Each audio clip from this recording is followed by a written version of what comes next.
All right, so those were some of the reactions of some of the leaders there about what has unfolded so far, and no one could have predicted what has happened in Tamil Nadu. Tamil Nadu, of course, is the big story of this election, apart from Bengal, where there was an expectation that, yes, the BJP will do well, and Mamata Banerjee, who dominated the Bengali politics for the last decade and a half, may perhaps be shown the door by the people of Bengal. Because remember, Mamata Banerjee is arguably one of the most tenacious street fighters in Indian politics. She was up against arguably the greatest political election fighting machine in the history of modern India. This is what Amit Shah and the BJP do really well. Mapping booth by booth the number of voters that they have and trying to get those voters on the day of the election to come and vote for the party that they want.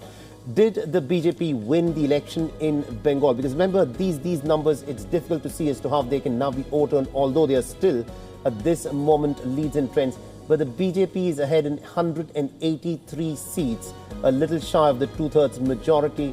The TMC is leading in 107 seats.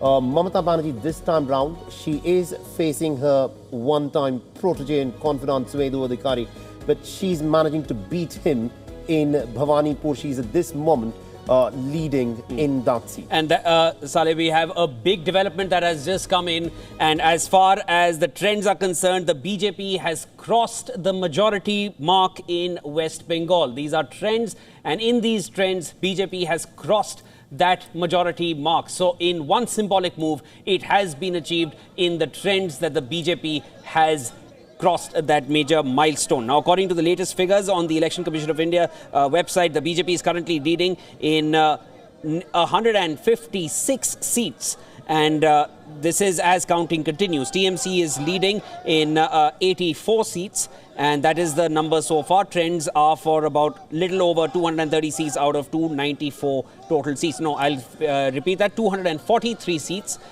these are leads from these many numbers out of the total of 294. BJP is leading in 156, crossing that milestone of the midpoint, and the TMC at 83. And when we talk about West Bengal, just to bring a little more trivia for all our viewers, as the current leads and trends stand in front of you on the screen, the BJP has crossed that milestone midpoint. But as per the exit polls, last time in 2021, they had largely inflated the BJP's figure. So that was a certain sense of caution one was looking at in this year, 2026. But the exit polls seem to have got it right this time around. And that's exactly the numbers we also brought for you. But they've, I think, superseded what the exit polls had also suggested, at least as far as these trends are concerned. You know, exit polls have always got to be taken with more than a pinch of salt. Yeah. They have a habit of hit and a miss sometimes. Yeah. And you can almost predict what the exit poll says, but you can't predict what the actual election results are. But this time I think it seemed like an underestimation of the actual hit, but then that's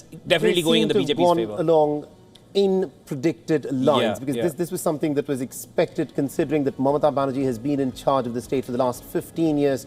The people of West Bengal were looking for a change. Yeah, and just in the last 10 years, Ale, BJP got 3 seats in 2016 out of these many numbers. 77 in 2021, and now in 2026, you can look at that. You know, Shivan, that's also the manner in which politics in Bengal has changed. Now, who is your BJP voter in Bengal? It is the same people who were backing the left parties earlier. People who had gotten fed up of a certain stagnant style of politics of the left. Anti-incumbency is also a course in dramatically shifted their allegiance to the BJP, which they saw has been performing so well at the centre, and therefore they thought that putting their interest behind the BJP could probably bring them back to power, which appears is what has happened. And we are looking at those images where we were talking about jhalmuri and as to how the Indian Prime Minister had captured the attention of the people by eating jhalmuri. The sweets are out in Bengal. People are eating a variety of different sweets, from sandesh to roshagulla, amongst other savories. So this is a big moment in Indian politics. Shivan, this is quite an extraordinary moment with what has happened in Bengal.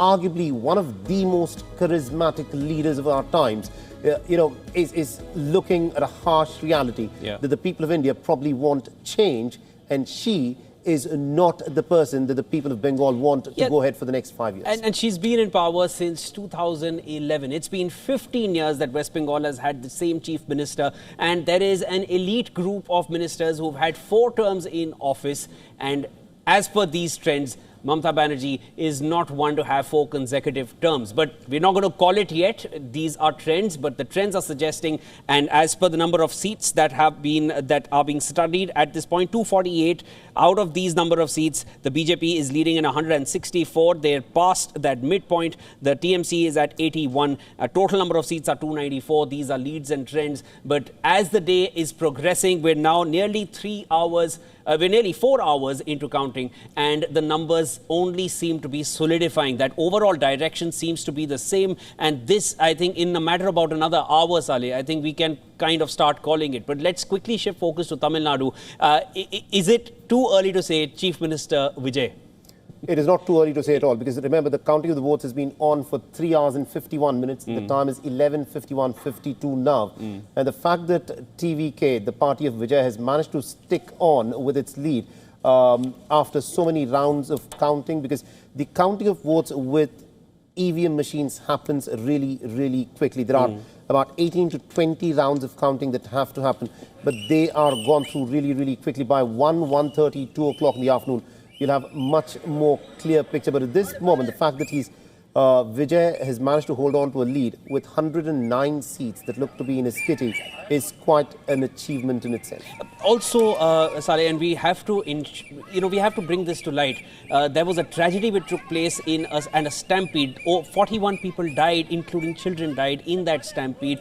Over 100 were injured in that stampede. This was during a rally of Vijay. Number of people that came to see their favorite star. It overshot, and a tragedy occurred of that magnitude. In spite of that, Vijay and his campaign and his narrative setting and his appeal and what he played on has clearly worked. 35 years of his stardom has worked. But does that pose a bigger question on people's belief in the existing parties like the DMK and the AIA-DMK, which are their own alliances? AIA-DMK includes the NDA and the BJP.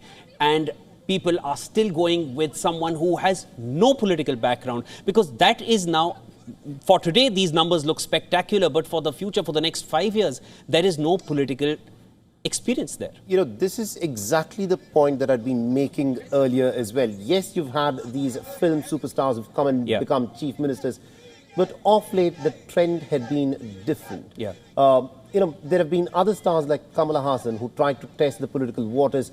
Kamala Hassan did not succeed. Rajinikanth, the biggest Tamil superstar, Talaiva as he is called, he was quoted by the BJP, no less than the Indian Prime Minister had made statements. Talaiva saw what was happening. He tested the waters, but he decided not to take the political plunge.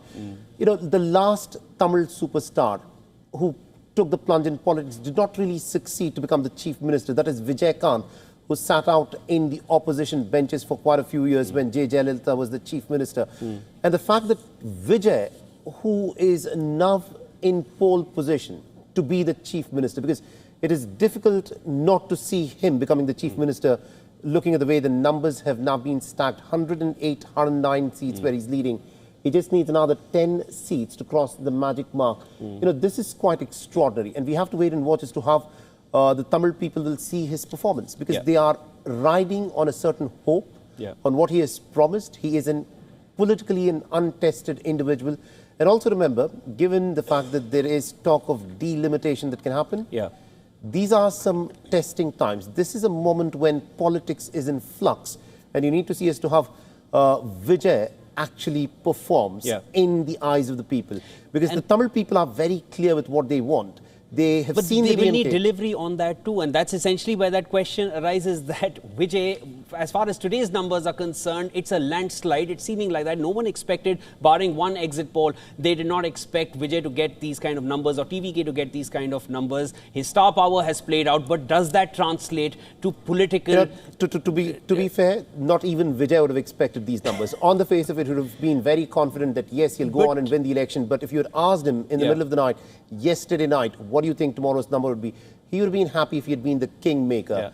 he would not have expected that will he'll he be the king still today. need to come together with an existing political stalwart who has the political experience to run a state? TVK does not have that experience. His party members, they're mostly humble background people. They don't come from political backgrounds. They're all newbies. Star power exists in one main name and face. So there are a lot of questions if this is indeed the result that we are going to see by the end of the day. Chief Minister Vijay, but does he have the political acumen to run a state? We will find out in the days to come. And also just some information that has come in. The Indian Prime Minister will visit the BJP headquarters in New Delhi at 6:30 p.m. and will address the workers. The Prime Minister will visit the BJP headquarters in New Delhi at 6:30 p.m. So we can expect that he won't just be having jhalmuri.